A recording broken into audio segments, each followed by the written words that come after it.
Vamos falar agora sobre o saldo financeiro.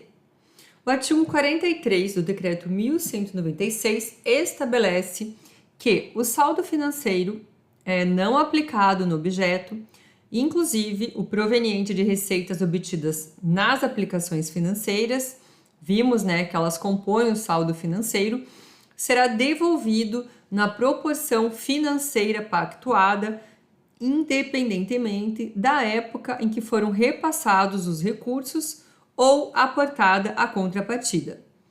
Na devolução, deverão ser considerados os valores que deixaram de ser repassados e a contrapartida financeira não aportada, devendo a devolução de eventual crédito a favor do concedente ser comprovada na prestação de contas.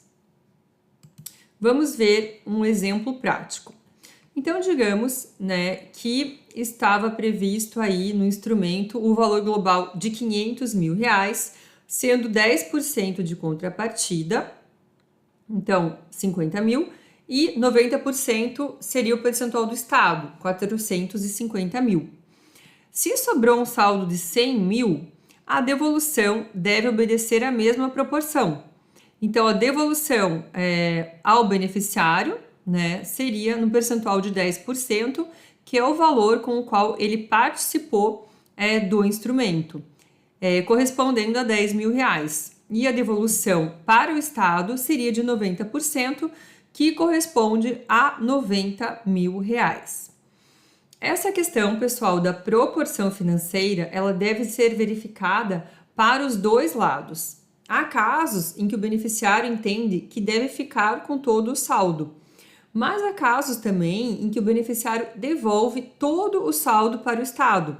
E isso também não pode, visto que o Estado ficar com esse recurso caracteriza enriquecimento ilícito.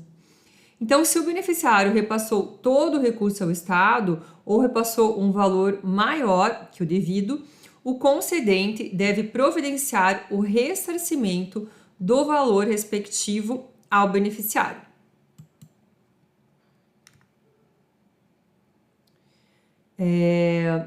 Em caso de o beneficiário não devolver o saldo, como que deverá formalizar a sua utilização? Vimos que a regra é a devolução.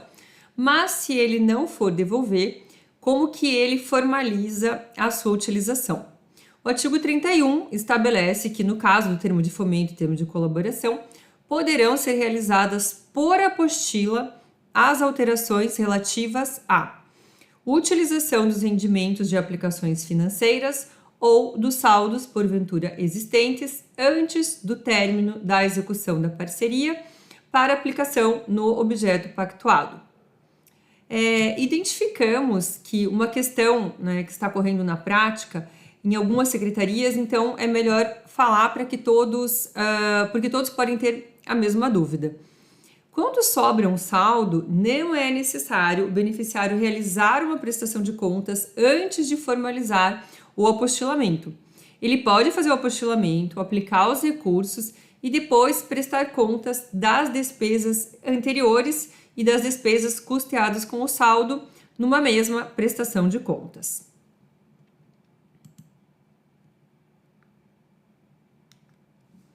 Já, com relação ao convênio, o artigo 73 do Decreto 127 estabelece que os saldos financeiros remanescentes, inclusive os provenientes das receitas obtidas nas aplicações financeiras, não aplicados no objeto pactuado, serão devolvidos ao concedente, devendo a devolução ser comprovada na prestação de contas final.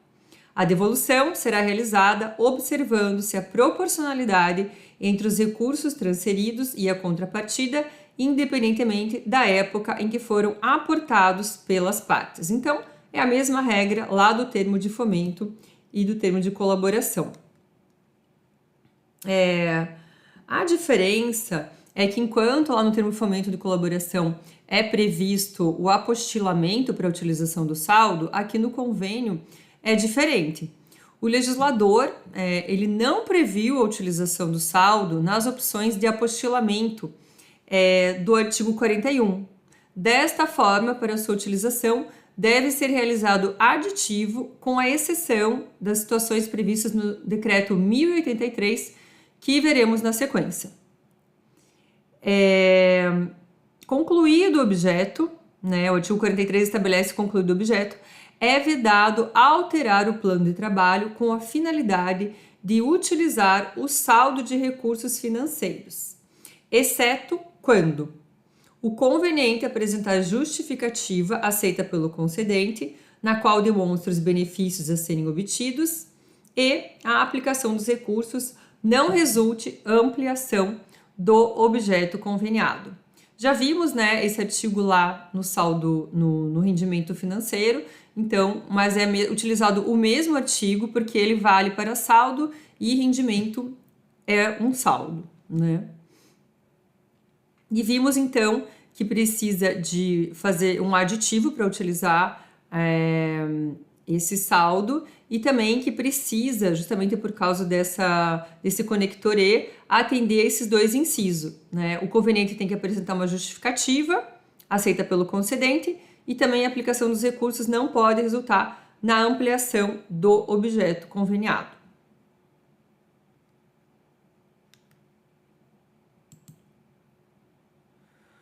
Bom, agora vamos falar, né, sobre a exceção à realização de aditivo para a utilização do saldo, inclusive rendimentos, que foi prevista na Lei 17.875, regulamentada pelo Decreto 1083, que nós vamos ver também na sequência. Então, o artigo 18A estabelece: fica o município autorizado a dar livre destinação às emendas parlamentares impositivas ou qualquer convênio, a partir da Lei Orçamentária Anual 17.477, que foram pagas e que por algum fator positivo gerou economia, apresentando saldo financeiro após sua aplicação no objeto da emenda ou do convênio. A livre destinação do saldo financeiro previsto no caput deste artigo não poderá ser usada para despesas com pessoal e encargos sociais relativos a ativos inativos ou pensionistas e encargos referentes ao serviço da dívida. Então, a utilização nessa destinação é vedada.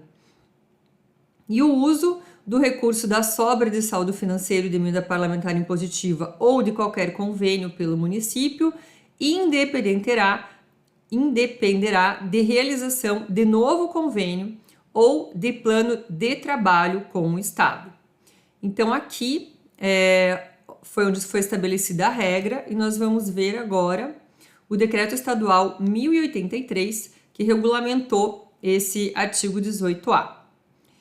Então, no artigo 1º, né, ele já estabelece que regulamenta a prestação de contas de recurso decorrente de saldo financeiro de convênio celebrado com o município, em conformidade com o disposto no artigo 18A da Lei 17.875.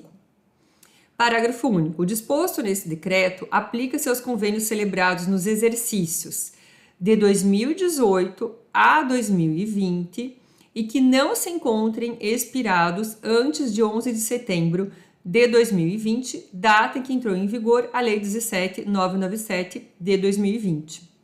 Então, aqui, pessoal, já estabelece que aplica-se apenas aos convênios celebrados nos exercícios de 2018 a 2020.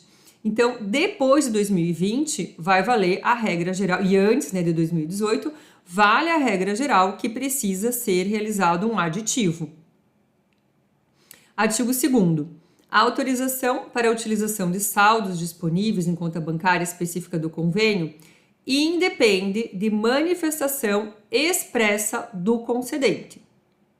O parágrafo único estabelece que quando os recursos não forem suficientes para a cobertura da despesa apresentada em documento fiscal, o conveniente poderá realizar pagamento parcial ou aportar recursos na conta específica para pagamento integral da despesa.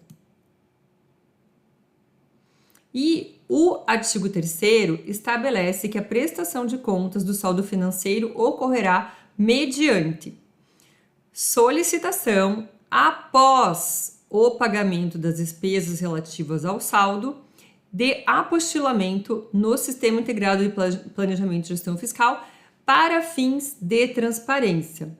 Então, pessoal, não é para autorização, né? já diz aqui, para fins de transparência. E ele diz que é uma solicitação após o pagamento das despesas. Então, também já fugiu a regra geral aqui, porque, primeiramente, né, para fazer qualquer coisa, qualquer pagamento, tem que ser solicitado ao concedente. Aqui, né, a regra ficou diferente. Ele vai solicitar esse apostilamento só para fins de transparência e é após o pagamento das despesas relativas ao saldo. Lembrando que isso é só para os convênios celebrados entre 2018 a 2020. E o parágrafo 1º estabelece que o concedente só deve aprovar o apostilamento após certificar que foi atendido, né, o disposto lá no parágrafo único. Então, pessoal, para a utilização de saldo dos convênios celebrados nos exercícios de 2018 a 2020, é possível dar livre destinação ao saldo financeiro remanescente dos convênios após a sua aplicação no objeto, sendo dispensada a realização de novo convênio ou plano de trabalho para sua utilização. Inclusive, essa parte eu extraí do pré-julgado 2334 lá do TCE. E, entretanto, após a utilização do saldo, o decreto 1083 estabelece que o beneficiário deverá solicitar no sistema um apostilamento para fins de transparência das despesas realizadas. Então, não teve aditivo, não teve uma solicitação ao concedente, né? O que tem depois de pagar as despesas é a solicitação, né, a elaboração ali no CIGEF de um apostilamento para fins de transparência das despesas realizadas. Lembrando que essas regras só se aplicam aos convênios celebrados nos exercícios de 2018 a 2020. Nos demais anos, aplicam-se as regras que nós falamos aqui, estabelecidas no decreto 127.